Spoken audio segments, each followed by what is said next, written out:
ஏழை இறை வணக்கத்தை நிறைவேற்ற வேண்டும். அந்த வணக்கத்தின் அழைப்பை உயர்ந்த குடும்பத்தை சேர்ந்தவருக்கோ, உயர்ந்த அந்தஸ்தில் இருப்பவருக்கோ, நல்ல நிறத்தில் இருப்பவருக்கோ, கையில பணங்காசு உள்ளவருக்கோ கொடுக்காமல் அடிமையாக, பார்ப்பதற்கு அருவருப்பாக, எந்த குடும்பமும் எந்த பின்புலமும் இல்லாமல் அடிமையாக தன் ஊரில் வாழ்ந்து கொண்டிருக்கக்கூடிய பிலாலை நபி ஸல்லல்லாஹு அலைஹி வஸல்லம் அழைத்து, யா பிலால் வாங்க சொல்லுங்கன்னு சொன்ன போது அந்த படியில் ஏறி பிலால் ரலியல்லாஹு அன்ஹு அஷ்ஹது அல்லா இலாஹ இல்லல்லாஹ் அஷ்ஹது அன்ன முஹம்மதர் ரசூலுல்லாஹ் என்று சொன்ன போது இந்த உலகத்தில் இருந்த நிறப்புரட்சியில் இருந்து அனைத்திற்கான விடுதலையை நபிகள் நாயகம் ரசூலுல்லாஹி ஸல்லல்லாஹு அலைஹி வஸல்லம் நிகழ்த்தி காண்பித்தார்கள். வெறும் 23 வருடங்கள்.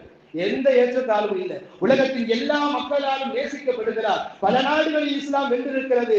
போரால், கத்தியால், வாளால், அணுகுண்டால் பரவியதா என்று கேட்டால் அன்னலம் பெருமானார் ரசூலுல்லாஹி ஸல்லல்லாஹு அலைஹி வஸல்லம் அணுகுமுறையால் பரவியது, அவர்களின் அன்பினால் பரவியது, அவர்களுடைய வாழ்க்கையினால் பரவியது, மக்களுக்கு முன்னால் வாழ்ந்து காட்டிய விதத்தினால் பரவியது.